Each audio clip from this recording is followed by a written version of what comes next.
All right, video number 3 for this lab is actually a repeat of video 2. We want to get the other input, the vocal, into this console.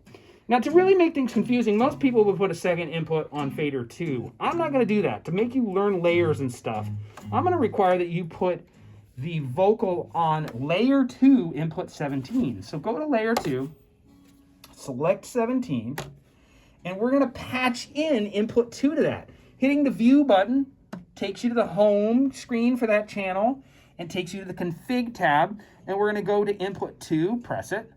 Now there's the vocal.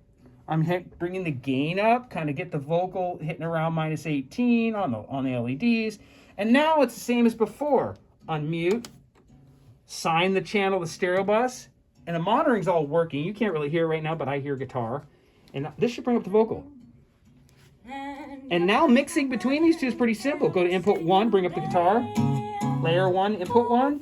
Go to layer 2, channel 17 to bring the vocal up. If it seems a little like you want to mix low, then just bring up and down the monitor pot, right? You should be mixing so things are hovering around 0. That's actually how I should be mixing.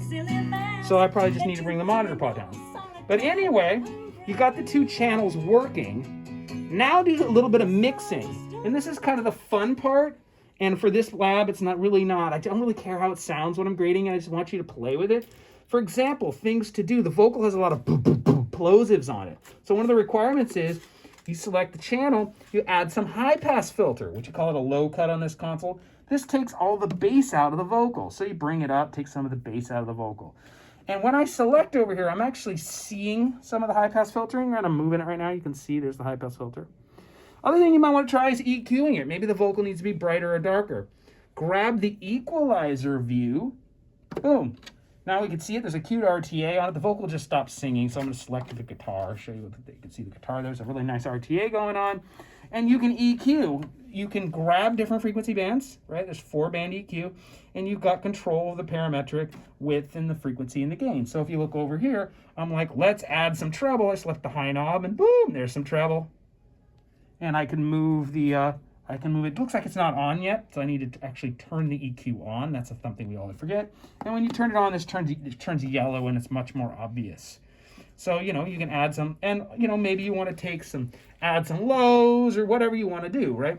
So play with the EQ on both channels, guitar and vocal.